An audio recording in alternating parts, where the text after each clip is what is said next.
The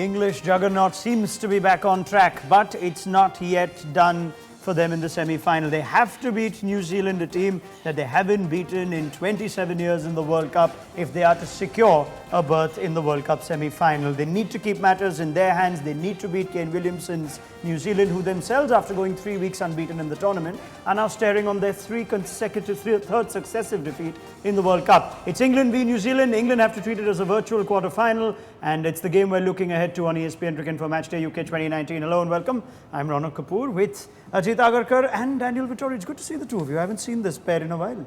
Thanks, Ronak. Good to see you too, actually. Yeah, you've been that's missing. I'm the one who's missing. Welcome back. I'm seeing a little more grey on Ajit and a little more, you've turned to darker colours than yesterday, perhaps to show support to Kane Williamson. It's been a long No, World it Cup. feels more navy blue. There's a It little feels bit of more blue, English, which yeah. means there's some support for England. Anyway, I'm reading too much into colours. Fact remains that we'll talk all about England because Graeme, Swann and Alexis Nunes are going to be with us, and they won't stop talking about England.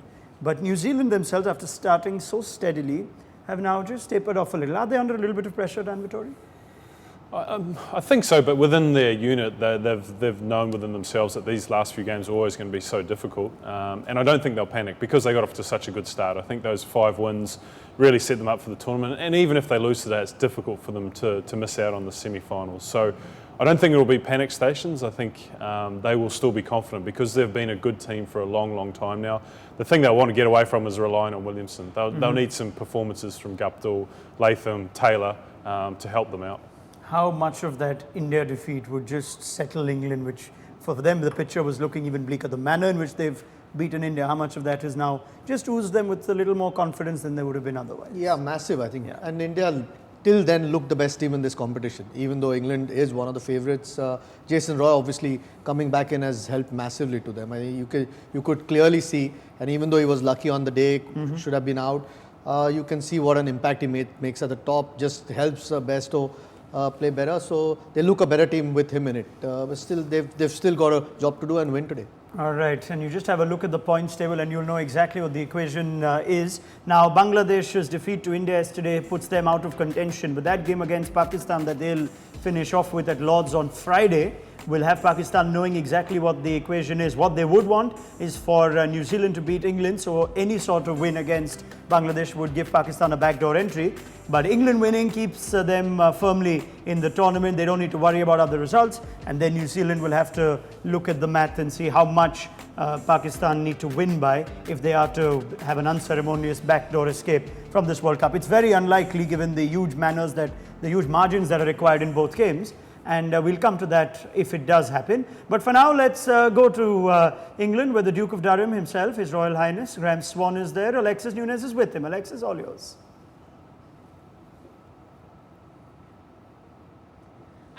Indeed, guys, and we have saved the best location for today. Beautiful Lumley Castle behind us, but the real reason why we came here is because Swanee told us that it's actually haunted, and we're trying to keep all the bad vibes and all the voodoo on this side because Lord knows England don't need it, especially after the result in the Women's World Cup yesterday. But let's not talk about that. So I have to throw some salt. Why would you do that straight away? I invite you to my house and you do that straight away. Yes, this is just Swanee's backyard, you know, as it is. All right, so let's talk about this now. England, New Zealand. Big clash, definitely looking juicy on paper. Dan Vettori would be happy for me to bring back this result, that the last time these two sides faced each other in a World Cup, the match, not an innings, the match was done in under 46 overs. But as Eoin Morgan has said, England has slightly changed for the better since then. Swanee, so how are you feeling? How are the nerves today for this one? I'm feeling great, to be honest. This morning, it doesn't feel like a day that England are going out of the World Cup. It's a beautiful sunny day.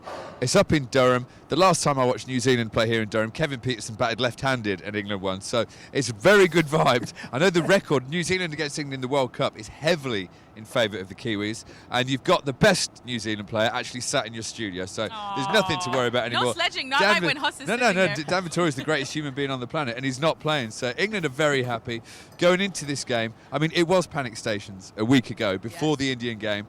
That game alone, Jason Roy's cover drive in the third over, I could feel a palpable sense of beauty. England are back. They're playing with confidence. A rise to Jason Roy. Who'd have thought 2 years ago that he would be the most popular man in England? But he is right now. He's brought back the verve and vigour to the England team.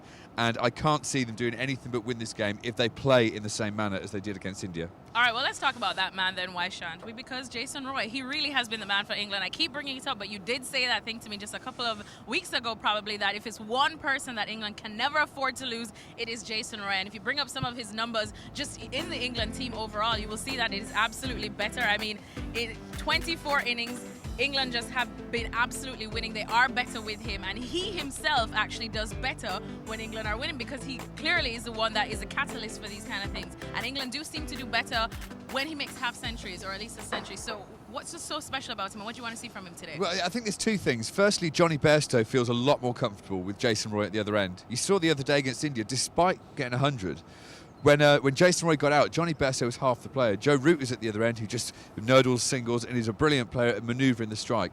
Johnny Bairstow needs the comfort blanket of someone at the other end who can smash boundaries, and that's what Jason Roy does. So the partnership of Roy Bairstow is so much better than any other partnership England have at the top of the innings. So if they get that platform, they will get a big score. England know that, and they all bat with confidence. If they're chasing, the one thing I do worry about is that New Zealand, if they've got their thinking caps on, Ish Sodhi might play or Santner early on bowling spin, because I definitely do that here at Durham. I was here 2 days ago, the wicket turned. It was slow and it turned. The fast bowls, the quicker you bowled, play a major role today, I think. Well, it's funny that you should mention that. Doki Ferguson, actually, tight hamstring, won't be playing. Massive. Is that Just massive? give us the game. Just give us the game, Kiwis. Just give England the game. But massive blow for New Zealand, you would think. It is a big blow. But to be honest, of all the grounds to play on as a fast bowler, Durham's probably the worst. It's not a quick pitch. It's very flat. Missed 5 times with an average of 16.6. Well, the good thing is, for Eoin, he knows exactly where New Zealand are going to bowl at him. The bad thing is he doesn't have an answer for it at the moment. One thing I will say, what I've just said about the Riverside ground, the wicket isn't quick. He won't be hurried, and the bounce is very true. So of all the places you are going to get bombed where you should be able to take it on and get away with it, the Riverside is that place. But it's a brilliant little subplot in this game, I think, because as soon as he comes to the crease, you saw it in the India game, you saw it at Lord's, he just gets bombed. He's a brilliant player, Morgs, but he's just got that little chink in his armour. He's not really attacking it. He gets out the way of a couple and then just headlessly has a flap. It can work, but I'd like to see him be very controlled. Just leave the short ball. Just get out the way of it. Wait for New Zealand to bowl fuller and then get that big cover drive out. All right, there you have it, guys. We're here chilling with some ghosts at Lumley Castle. We'll go back to the studio in the meantime while we go have a chat with one. Oh, fantastic from Alexis Nunes and Graeme Swann outside his country home in Durham. And he's right. New Zealand's best player, the only man who's got Eoin Morgan out in World Cups, is sitting here with us. Would you like to repay Swanny's? Everything Swanny says is true. Yeah. He's an honorary New Zealander as well, Swanny. He spent a bit of time over there. I know he played a bit of club cricket, and there's a mutual admiration between the two of us. Oh, well, anyway, we'll come back to Dan Vettori and Graeme Swann. There's so much admiration around the world for Graeme Swann. We can't get enough of it. We'll never let him go on ESPNcricinfo Matchday UK 2019. And we'll never let Anubhav go either, because he always brings us some gems from the world of social media. All yours. Thank you so much, Ronak. Great seeing you. I must say that I missed seeing you more than I missed seeing Rihanna in the stands yesterday. But who would have thought there would be Charulata Patel filling the void left by Rihanna in her wake. Here's Virat Kohli, captain of the Indian cricket team, with an ode to Charulata Patel, 87-year-old Charulata Patel. And he says she's 87 and probably one of the most passionate and dedicated fans I've ever seen. Age is just a number. Passion, on the other hand, takes you leaps and bounds. With her blessings, on to the next one. And just like Virat Kohli, we'll move on to the next one as well. We've got Rohit Sharma, who was seen after the game presenting a signed hat to a fan who was hit by a Rohit Sharma maximum. Good to see that she was all smiles. We'll move on to another man who knows a thing or two about hitting maximums. Yuvraj Singh with this tweet after the India-Pakistan game, but it's a tweet that's aged beautifully. And he says, I was chatting with Rohit during the IPL time, and the discussion was about Rohit getting starts, but not quite getting big runs. And I was like, you don't know what's in store for you, and it's happening for a reason. Same words told to me by Sachin Tendulkar before the 2011 World Cup. My player of the tournament prediction. Ajit Agarkar, was he your player of the tournament prediction as well before the World Cup got underway? Doesn't matter if India wins, isn't it? Yeah. I think I picked Virat Kohli. I don't think he's too far behind at the moment. But Rohit Kant seems to getting keeps getting hundreds, which is what India wants at Does the UV moment. have these long conversations? I usually don't know. about I haven't had one with him for a while. What lies but ahead happens for a reason. Is he philosophical? Clearly, he had a these lot days? of time to kill during the IPL. Check the timestamp on that as well, right? Okay, anyway, yeah, carry on. Moving from Yuvraj Singh to a man who once called Yuvraj Singh a pie chucker, Kevin Peterson, who says, how many Indians supporting England today? Have we got 1.2 billion on our side today? If you're wondering why he's asking that question, I'll give you a hint. England winning today rules out the possibility of Pakistan making it to the semi-finals. Sorry, I must come in on this. This is bizarre. What difference does it make to India? Yeah. India would love Pakistan to be in the top four. India would probably end up playing England if they don't, or if Australia win their last game and India with as well, India will finish second and third with England. Yeah, So I think it doesn't matter at this stage. It's still a semi-final. That's a classic KP tweet. It adds a few more, I don't know how many supporters, but it adds a few more followers to KP. Exactly. And moving from KP to KP's accomplice, Michael Vaughan, who says not often you require sunscreen in Durham, talking about the pristine conditions in Durham, and says that the stage is set for England to make it to the semis, but it won't be that easy for England. New Zealand can be a dangerous side and can often leave oppositions playing a guessing game, which is why the English team took to practicing charades during their training session yesterday ahead of the crucial encounter against New Zealand. And we'll wrap things up with Ross Taylor, who says that Kane Williamson picks his moments when to attack, but Brendan McCullum, on the other hand, was always aggressive, and not just on the cricketing field, but also on the gambling table. Dan Vettori, you've got quite the poker face. I'm pretty sure all his aggression came up short whenever he was up against you at the poker table. He never beat me. Look, I think there's been a lot of talk about Kane and Baz and their different types of captaincies. I think Kane's done a fantastic job. I think he's trying to do it in his image, like Brendan did it in his image. And Brendan was always a gambler. He loved gambling, loved trying things, and Kane goes about it a different way. So I think they both do a great job. Anubhav, thank you very much. I'm not going to gamble with you anymore. We're going to see you back in the social corner very soon. And, conversation around England invariably revolves around what sort of pitch they're going to get. And more often than not, the hosts get a fresh one. And that's what we're going to expect from Chestnut Street. As we've established, New Zealand enjoy playing England in World Cups. They've won 5 consecutive games since the '83 World Cup. Ian Smith and Michael Atherton were part of that streak. Here they are with the pitch report from Chestnut Street.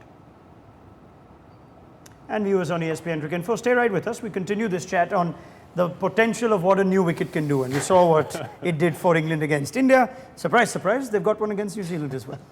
Yeah, India's the only team that gets to play on the used wicket, so they get a one-day break and have a go at it again. So, look, I think we've seen the Durham wicket look pretty good. I would have thought that I would have thought to slightly disagree with Swanny, but he knows it far better than I do. I thought that it would have a little bit of pace in it, and it didn't spin that much, but hopefully it does spin a little bit, and New Zealand plays Satner and Sodhi, and they can utilise that. But it looks like Moeen Ali's left out again, so England probably reading it with a bit of pace. Yeah. Other thing is, I mean, it's decent sized ground as well. Yes. I think the West Indies Sri Lanka game, we saw there's a lot of wind from one end which you could still utilise, even if you have seam bowlers or spinners. I think I'd be a bit surprised that Moeen Ali is missing out. So to be fair, we didn't really see top quality spin in that Sri Lanka West Indies game, did we? No, but I still think that they can play a part, and I think that they can be. And I think the other little bit around it is you saw the fast bowlers take pace off. I mean, we can call Angelo Matthews a spinner at the end. He bowled about that pace, so I think it can be effective. Okay, well, it does seem like the surface today in Durham is going to be a fresh one. It seems harder, seems firmer. You would think that whoever wins the toss would want to have a bat first, and that is something we will come to once the coin does go up in Durham in this crucial game. And many thanks to Mike Atherton and Ian Smith for that pitch report. We'll be back with the toss, so stay with us on ESPNcricinfo Matchday UK 2019.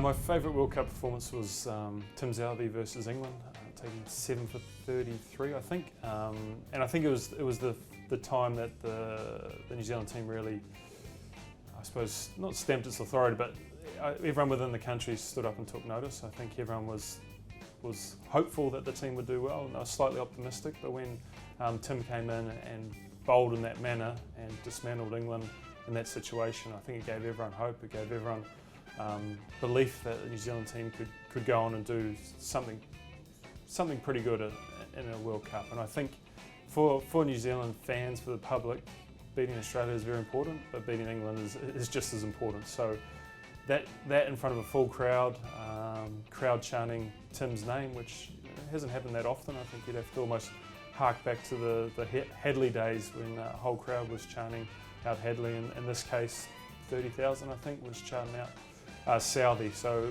it felt great to be part of the moment. Not that because I wasn't involved in terms of taking any wickets, but just to sit back and see a crowd get into it, to see Tim be so dominant, and to see him lead us to a victory was something pretty special.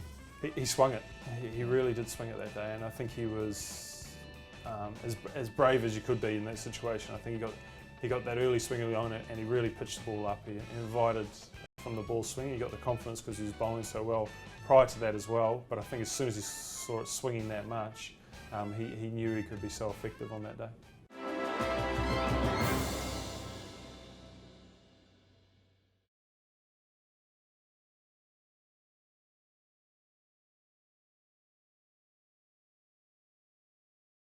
For England in these must-win games for them. They got it right against India. They put the score, they put the runs against India.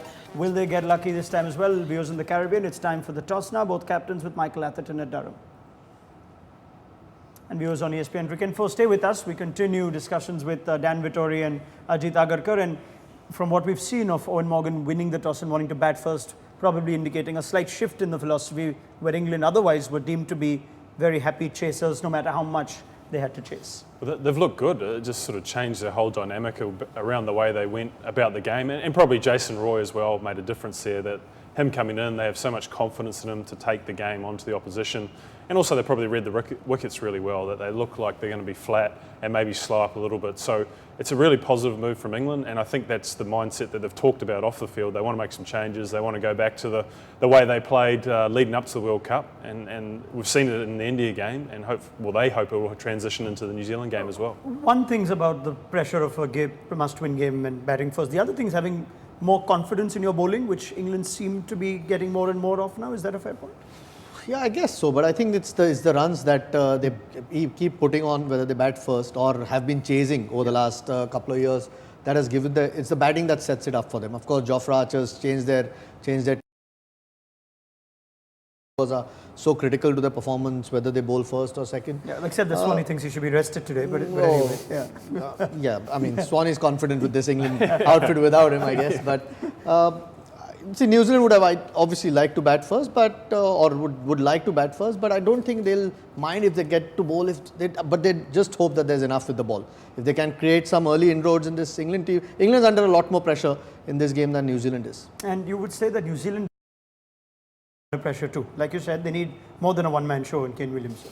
They do, and they have the personnel there. I think Martin Guptill and Ross Taylor are exceptional batsmen, and their record over the last 3, 4, 5 years has been outstanding, and they're up there with the best batsmen in the world. So if there's ever a time for those guys to come to the party, support Williamson, it's tonight. And I think there's also the likes of Tom Latham who want to contribute, and the two all-rounders who I think have done a pretty good job. They've been aggressive with the bat. They've outdone the top order batsmen, you think? Yeah, so I think they can complement Kane Williamson just doing what he does. So he'll get 100, and we need a few others to come into play. Sure, just let me know the rest as well. Yeah. Swanee wants the trophy already, they wants the game already, and we do know that's one of the reasons is that there is going to be one eminent change. News that broke even before the toss was that Doki Ferguson's hamstring isn't good enough for him to feature in this big game. That's a massive loss. We'll come to that in just a bit with Dan as well as Ajit. Okay, it's a big toss. England have won it, and they're going to have a bat first again. So a fresh pitch like we've established. England winning the toss, what signifies a slight change of trends in what suits England, like we've also established. And England are unchanged. We'll come to that in a bit. But first, New Zealand have two changes. As I said, Doki Ferguson is not fit today, and what a blow that is. 17 wickets in this World Cup for Doki Ferguson. He's been a breath of fresh air in comparison to the other left-arm fast bowlers that have otherwise stolen the show. England are unchanged, and no room for Moeen Ali. We'll come to Alexis and Swanee on that in just a bit. And before that, let me just have a look at the New Zealand playing 11, which features just the one outing for Ish Sodhi in that last game at Lord's. And in comes Matt Henry. And there's the first World Cup game for Tim Southee, if there's ever an opposition to play against. It's England. Southee's outstanding bowling figures that that decimated England at Wellington on a windy day back in 2015, and here he is for another World Cup game. Right, no room for the second spinner. What do you make of that, Daniel Vettori? Not every day in Wellington's windy. That was a beautiful day. I don't know what you're talking about. I think they've looked at the conditions. They played Sodhi at Lords because of the conditions. They're playing. It would have been interesting to see if Ferguson was fit, who they would have chosen out of Southey and Henry to come in. But obviously with Ferguson out, then Henry and Southey were easy choices. And once again, it'll be interesting. He takes a new ball. Henry's been really effective with that new ball, but obviously Southey, top of the order, swings it, complements Boult, and those two have been exceptional for New Zealand for a long time. So it feels good to have Tim Southey back in the team because he's such a good bowler and such an experienced bowler in these situations. But on the flip side, I'd like to have Ferguson there with him because he's been fantastic, not just his wickets, but the style of bowling. I mean, squad depth is something we keep talking about and then separates the top 4 teams perhaps from the rest. And while New Zealand don't have a wealth of batting options that they can go to if their batsmen aren't informed, to think that Tim Southey couldn't get into this team or was kept out of this team and now comes in a crunch game, we'll just look at Southey's numbers too against England, but particularly good record. So 35 wickets from 20 games at an average of 28, an economy of just around 5, which is significantly better than his numbers in general otherwise. I'm sure that 7-4 helps Yeah. in the World Cup. But yeah, I mean, you'd always want someone with that kind of experience and quality to come in a big game like this. He's been a bit unfortunate. I think missed out through injury in the warm-up games, and then Matt Henry and Doki Ferguson have done so well. That was tough for him to get back. So it's a good problem it's a good problem that Williamson's had. And it's not such a bad thing that kind of experience he can bring back into the squad. Would have been really tempted to see another spinner. It's still a biggish ground, so you can afford to play that spin. But I guess experience sometimes trumps what conditions are on offer. Could the way England played India spinners have played into that game for New Zealand? The way they went after Chahal and Kuldeep, got 160 runs in 20 overs against them. Possibly, but it's a different venue, different pitch as well. I think. England did attack those India spinners and put pressure on them, but like I said, it's a different venue, bigger ground, gives the spinner a bit more of a chance. I don't think you can just blindly come out and start whacking spin. And I think Williamson likes control, and I think he would have only played Sodhi at Lords because it was going to spin so much. And in the end, he bowled more overs than Sodhi. So in a crucial game like this, I think Kane will look to the guys who can give him that control, and he possibly worry that Sodhi could be a wicket taker, but he might leak runs. So he's gone to his bankers in Southey. Maybe it's exactly that. He's feeling good about his own bowling, Kane Williamson. So he backs New Zealand to have 2 spinners anyway, right? Graeme, Swann's a big fan of 2 spinners, but there's no room for Moeen Ali. So this is going to be hard work for Alexis to get Swanee past that and talk about this toss. But all yours again.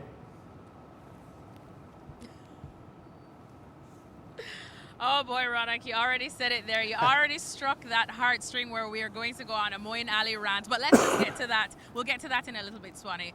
Let's talk about the interesting point that Ronak brought up earlier, that you actually wanted to rest Jofra Archer for this crucial matchup. Why is that? I'll explain exactly why. What I said earlier about this pitch, the quicker you bowl, I think the less effective you'll be on this deck. It's not a quick pitch, very easy paced if you put pace on the ball. If you bowl spin and bowl slightly into the wicket, despite the short straight boundaries, square are huge. It's a very good place to bowl spin. I need Jofra Archer in the semi-final and final. He's been our best bowler. Mark Wood never lasts more than 3 or 4 games. He gets injured. He's still fit and he's bowling well, so I want to keep him going while he's fit.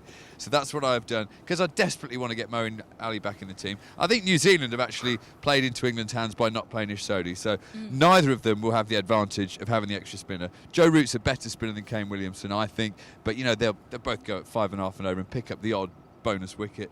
We're going to have a very even game because the attacks are fairly similar. The ground's great. England have got the massive advantage of winning the toss and batting first. You have to put pressure on the board here. Runs on the board to apply pressure here in England. And you know, I'm very happy with the England team, but of course I would always find room for Moeen Ali.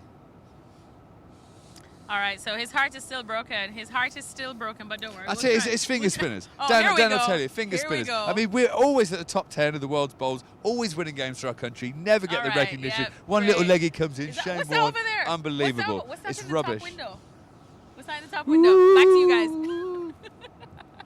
Right, brilliant. Thank you, Alexis, Swanee. But I think what we are seeing now, it seems very likely, and Swanee may not like this, but it seems very likely that England are now settling with a team that could very well be the team that they want to play even in the semi-final. And it looks likely they'll go back to Edgbaston for that semi-final if they are to win this game. in which case we may not see Moeen Ali again. But is that so bad to the balance of this England team from an outsider's perspective? I think you looked at the selection and thought it was a horses for courses, that they were looking at that Indian lineup and they didn't want to play the two spinners. Probably Ali's record against India wasn't as effective, but I thought Ali would be good against New Zealand. But when you leave someone out, then it gives an opportunity to see other bowlers bowl, and Plunkett came in and did a fantastic job. Yep. And I think they like him taking wickets through those middle stages. They like the way he bowls, cutters, short balls. He can be aggressive on this big ground. It's his former home ground as well. So I wouldn't say they're set in stone, but when you give someone an opportunity, they do well. It's hard to change. Ajit? Yeah, I mean, I'm always a big fan of having two spin options.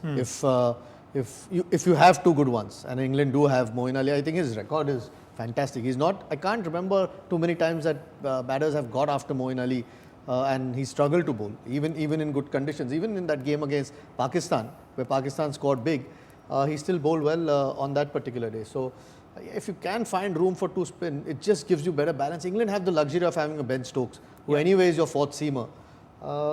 I'm not saying they've missed the trick because Plunkett's done so well. He might do well again today. But if you can squeeze another spinner in, it just gives you better balance in your attack. Ben Stokes has just become a different dimensional player in this World Cup. He's proved to be more than worthy of claiming a number 5 spot ahead of Jos Buttler. Let's go back to Alexis and Swanee. Final comments, and I think Ben Stokes is someone that Swanee wants to have a look at. He called him an absolute rock star yesterday. He comes close to Graeme Swann, but well, and he knows this ground well. But Alexis, you can take it forward from there. Close. Yes, indeed, because Swanee and I were just talking about some of Ben Stokes' numbers and just seeing the improvement that he's made since 2011 and 2015 to 2016 to now. If you look in 2011 to 2015, in 29 innings, he had an average of just 20.2, 544 runs. And then 2016, massive changes happened all the way to 2019. 50 innings, 2,043 runs and an average of 53.8. Now, Ronak just said it there with that number 5 role. Just how tough is that role, and how amazing has it been to see Ben Stokes just really come in at that number and just really boss it?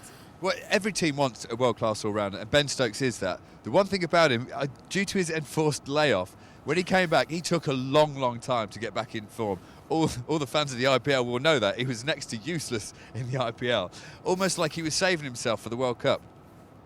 But what I actually think about Ben is he's shown two dimensions to his cricket here, because when England have needed him to, really knuckle down, he's still done well and he's scored a lot of runs. And then in the games where he's been the one who can move on with the score and get his strike rate up, he's managed to do that. He's got out in the death overs a few times, but that means he's batting in the death overs. He's doing his job as number 5. He's going for it. So Ben Stokes is a massive player for England. As Ajit said, he gives you so much balance with the bowling attack, which is definitely why Moeen should be playing. But Stokes is the man. If he has a good game, England tend to do well. So I'm hoping that he has an absolute blinder. And let's face it, he's a Kiwi. So thank you, Dan, for Ben Stokes. All right. Oh, there you go. Now Dan knows exactly how I feel with all the Jofra Archer salt being thrown into our wounds. Well, speaking of wounds, Swanee's going to go off and have a chat with the ghost right now with his little mic drop to see if we can work some voodoo to get Moeen Ali back in the team always and forever, so Swanee can be happy. But for now, it's back to you guys, and make sure, hopefully we're still here mid-innings. Thank you very much to Alexis Nunes and Graeme Swann. Swanee thanks Daniel Vettori for Ben Stokes, Alexis Nunes for Jofra Archer. He's to find a few South Africans to perhaps thank for Jason Roy, someone in Ireland to thank for Eoin Morgan.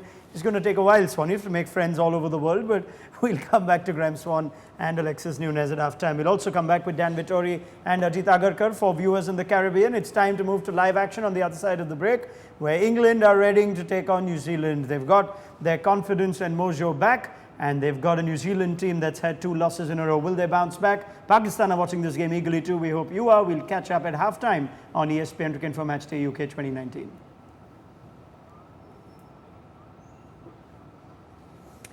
Viewers on ESPNcricinfo, stay with us though, because it doesn't quite end for us right here. We have a few more things we'd like to pick Dan's brains on, as well as Ajit's. And England coming out to bat small boundaries the other day, which meant Jason Roy, after his recovering hamstring, didn't have too much running to do. Today, there'll be a little more running. Lots of 2s and 3s in that game between Sri Lanka and the West Indies. You're expecting a fully fit Jason Roy to be tested today?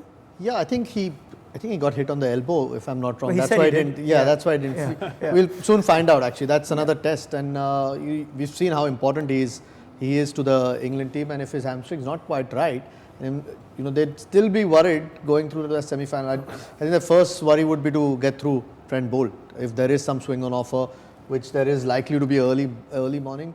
And we've seen how good he is when the ball swings, or even if it doesn't swing, he's really good. And England wouldn't want to lose early wickets. So that'll be their first thing. I don't think they'll quite have, even against India, they started a little bit circumspect and then attacked as they went along. So it might be the approach, unless you see great conditions to bat, and sometimes you just get your rhythm straight away as a batter. They do have a formidable bowling lineup to face up with against the new ball, and that is in spite of the fact that there's no Doki Ferguson in this team. Trent Boult doesn't fall far behind in terms of the outstanding pacers in world cricket at the moment, but it's been a World Cup of improvements for Trent Boult, and if we're looking at the last 3 games, 2 of which New Zealand have lost, you're seeing an improvement in Trent Boult at least, which should bode well for New Zealand at the right time of this World Cup. Can you explain that though? I think he's bowled exactly the same the whole way through the tournament. I think he's been brilliant. He's been his usual self, and he just got some wickets. He mopped up the tail against Australia, got a hat-trick with a reversing ball, and I think he's done a fantastic job. And you're probably at the start of the tournament, Ferguson got a few more. Henry definitely got a few. It's a bit like Bumrah, right? In the first few games, you're not getting too many wickets, you're bowling well, because everyone else is reaping the rewards of playing you out and hitting the others. Yeah, I think if you do that in-depth analysis of where he's landing the ball, how much he's swinging it, it feels exactly the same. And he has such a huge role for New Zealand, the fact that he bowls in all 3 stages of the game. Every time he comes to the crease, Kane sort of says to him, go get me a wicket, and more often than not he does. So he's been an exceptional bowler for a long time for New Zealand, because he can swing it early on, because he can come back in the middle and take a wicket, and because he bowls really good depth. There is also a chat that's being had now, not only outside of England, but very much within, about the England captain's ability to play fast bowling. And Trent Boult coming up against him today doesn't necessarily bode well for Eoin Morgan, because we're looking at 10 dismissals in 21 innings, an average of 14.1. Now, from what you've seen of Eoin Morgan, how much of this is just unfair criticism of him, and how much of it is meritorious? That top quality bowling does have a star. I mean, and Eoin Morgan is quite vulnerable. I think a lot of batsmen struggle against top quality bowling, sure. So it's not. I think it's a little bit unfair. Well, I don't know whether it's unfair. At the moment, people are finding ways to get him out, and a couple of previous dismissals have been on similar lines. The short balls got him out against two good bowlers in Shami and Mitchell Starc. So I'm sure New Zealand would look at that, but those 10 dismissals, New Zealand would want him in early when Trent Boult's still on, or he might still get him back on if Williamson's a man of stats or he's seen stats. But clearly at the moment, England need Morgan to play well. I think he's a slightly different sort of player to the rest of them, plus a left-hander who can score big runs. So him not playing well, and as well as Bairstow and Roy played the other day, you always felt like India kept coming back in the game till that Ben Stokes innings. So they need Morgan to play well. At the moment, bowlers are having the better of him, but I think it's a bit harsh to say that he struggles against quality. He just needs to look at his previous 2 years. Yeah. He's been exceptional. I'm sure he's come up against fast bowling in that 2 years period. He's been one of the most successful international batsmen. I think Ajit's right. It's Shami bowling an exceptional good ball. Starc is one of the quickest bowlers in world cricket at the moment. So to put him on blast, I suppose, around those 2 things is tricky. I think he'll look forward to playing on this wicket. By all accounts, it's so good.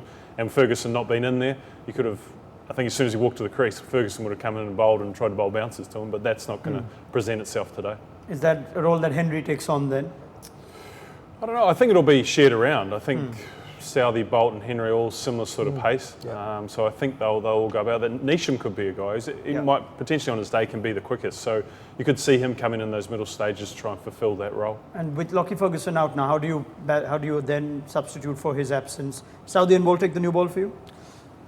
I think so. I'm a little bit sort of not sure about it, because Henry's done so well in the World Cup and Southey's not had a game for so long. Would be used early against Bairstow and Roy. Yeah, but because Southey's not had a game for, doesn't matter how experienced you are, sometimes you need some game time, and Henry's had that in this World Cup. I'd be tempted to go with Henry and Boult to start the innings, and if they don't get a wicket early, then try and bring Southey on, because with 2 new balls, the ball will stay fairly new for a little bit longer than it does otherwise. I think they'll go Southey just because they want to have quick chance of getting Roy and Bairstow out, and if it swings for a couple of overs, then obviously Tim and Boult swing it so well. Henry's more a seam bowler, hits the deck, he can possibly come back, and with the 2 new balls at each end, then Henry can still be effective. So they've got good options. I think they'll go to the tried and tested of Boult and Southey to see if they can remove that successful opening partnership for England. What they're missing in Doki Ferguson is their most successful bowler through the middle, which even England identified was an area of concern. The reason they brought back Liam Plunkett was they felt they needed wickets in the middle, and we're looking at the most wickets for New Zealand in the middle overs in this World Cup. And it is Doki Ferguson who has the most wickets, but he also bowled significantly more than anybody else has. So that's been the way that Kane Williamson's wanted to use him. And I'm actually amazed at how well he's done. Has he taken you or maybe people in New Zealand by surprise as to just how impactful he's been for in this World Cup? I think what we've always known is the pace is there, and he's a fast bowler, and you've seen him against some of the best batsmen in the world hurry them up. What I've been most impressed with, and I remember Ajit talking about it as well, is his slow balls. He's bowling off spinner, he's bowling a leg cutter, and he's using it at the optimal time. He's not just running and bowling fast and bowling a bouncer then a Yorker. He's actually got a game plan, and I think that's the development in him. Whether it's come from himself or through the coaches, I'm not sure, but he's been so effective because he's been able to adapt to conditions and not just be a fast bowler, albeit being a very fast bowler. Right. Let's just take a break from this New Zealand-England game for a minute, because there is big news if you're following Indian cricket, and that is that Ambati Rayudu has announced his retirement from all forms and all levels of cricket. We're going to get a comment from Dan Vettori and Ajit Agarkar on it. We're just looking at the official statement, which Rayudu says in an email to the BCCI that he would like to take this opportunity to thank the BCCI and all the state associations, but now he is come to the decision to step away from the sport and retire from all forms and levels of the game. And he also thanks the two IPL franchises that he's played for, Mumbai Indians and Chennai Super Kings, which effectively means that there's no IPL cricket in store for Ambati Rayudu, right? We know the circumstances that may have led to this, the fact that he was named as a reserve. Firstly, that he perhaps expected a call-up, but let's leave that, named as a reserve. And then from Rishabh Pant to Mayank Agarwal, everyone seems to have outranked him. I hope that's not the case he's retired. I think as a player, you sometimes know when you need to retire or when you want to retire. I hope that's not played the part, because he's still, I'm sure he can physically or fitness-wise can carry on for another couple of years minimum. I think his IPL performances have been so good. But sometimes it's such an individual thing. Sometimes you've just had enough and you want to move away. But I really hope that that's not the reason. I know he'll feel really hard done by with the way. You have to assume that that is the reason. Otherwise, he was a World Cup reserve. The way you set it up, I thought someone had passed away. So I'm glad that Ambati Rayudu is still around to enjoy life. That's dark. I'm surprised. I'm very surprised. He's still a very effective player. He's 33. He retired from first-class cricket in November last year. So he's not playing domestic cricket. He's obviously either cranky or annoyed or disappointed, whichever word you want to use, at not being given treatment that he thinks is fair. I'll make a prediction that he's playing the IPL next year. I think he will line up for CSK. If you were part of a franchise, which I think you will be at some point in the next few months, would you pick an Ambati Rayudu, age 33, who's had a prolific IPL just a year back? 100%. I think you only have to look 1 year removed to see he was one of the most. Well, he was the reason that Chennai won the tournament. He's been an exceptional player, and I like the way he plays the game. He's aggressive. He takes on any bowler. He can be very effective, and I think he can still be effective for Chennai next year. And if you go into a big option, then I think all Indian batsmen are valuable, and I think he has a proven track record in all sorts of conditions. It's not just at Wankhede on a good wicket. It's at Chepauk. He's done so well there. So, look, I would have presumed he's got 5 to 6 more years of IPL cricket in him. So I'll predict he's still playing next year. Yeah, very, very surprised, but sometimes you just had enough as a player. Okay, what about the actual conversation of whether Rayudu is rightfully aggrieved here? And let's just have a look at his ODI numbers, which tend to pop up a lot when this discussion comes down to why he was sidelined for either Vijay Shankar or Rishabh Pant subsequently, and now even Mayank Agarwal as a reserve batsman. But an average of 47 always comes up, given that he's played 50 matches. Now, there is a context to those games, and some of those have been against, with no disrespect, weaker opposition. But how much of that is, how much of this entire process do you think Rayudu is justified in feeling like the treatment hasn't been fair? Again, you know, I felt the selections were right. But obviously he's felt it the other way. I mean, I think he made a comment as soon as the team was picked about some 3D glasses or something, which tells you how disappointed he was. And fair enough. I mean, if you've been in the team or just on the verge of playing over the last couple of years, had some good performances. At one point, the captain came out saying, "Looks like we found our number 4 in that's in my question. So a player is justified in feeling disappointed. And But sometimes things don't go your way and you've just got to accept it. I think it's as hard as it is, that's the reality of the situation. Can you say that in this particular case, the team management is responsible for treating him harshly? I don't quite know what they've spoken to him about. Just the manner in terms of what we know in the public eye. I don't know about harshly. Sometimes you realize maybe that's not the guy for the position that they're looking for. And like I said, as harsh as it sounds, that's the nature of the sport. Sometimes you just have to move on. Okay, we will move on now. That's the end of Ambati Raidu for now. Dan Vettori still makes a prediction that he will be back for the IPL, and everyone can turn around and have second thoughts. Chris Gayle, Shahid Afridi, whoever. Even Ajit Agarkar and Daniel Vettori, you never know. Anyway, let's move on and make another prediction on this game itself. It's time for ESPNcricinfo Cricket Picks. Put your tipping to the test. Play Cricket Picks, the new predictor game from ESPNcricinfo. Make predictions and track your progress throughout the tournament. The easiest thing you'll do all day.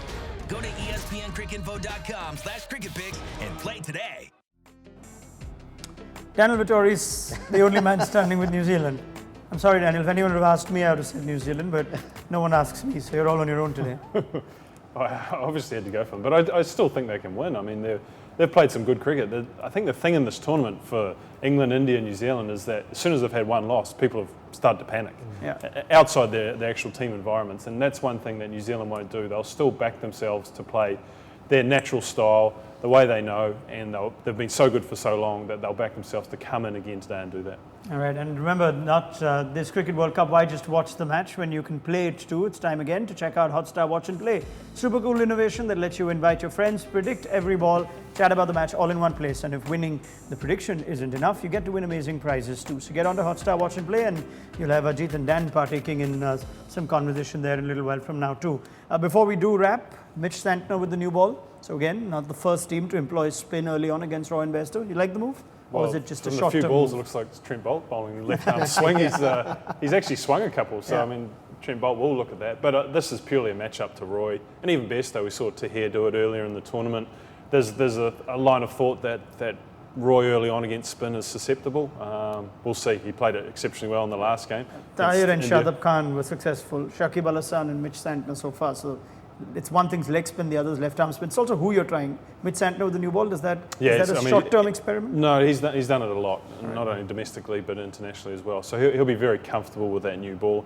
I think it's the attacking move. They have to do it. Okay, I know Ajit thinks England are going to win, so he's backing them to get 350 or something today. They'll need 300 plus for sure. I don't think anything under that they'll feel comfortable. Doesn't matter. He wants New Zealand to win. He's just thinking England's going to win. How is his prediction? Well, Swanny said they don't need a Jofra Archer to win. So we'll pick that conversation up in a bit as well. Thanks, Ajit Agarkar, Daniel Vettori. Get their thoughts at halftime. Game already underway. So we'll do enjoy the game, and we'll catch your company for ESPN Cricinfo Matchday UK 2019 at halftime.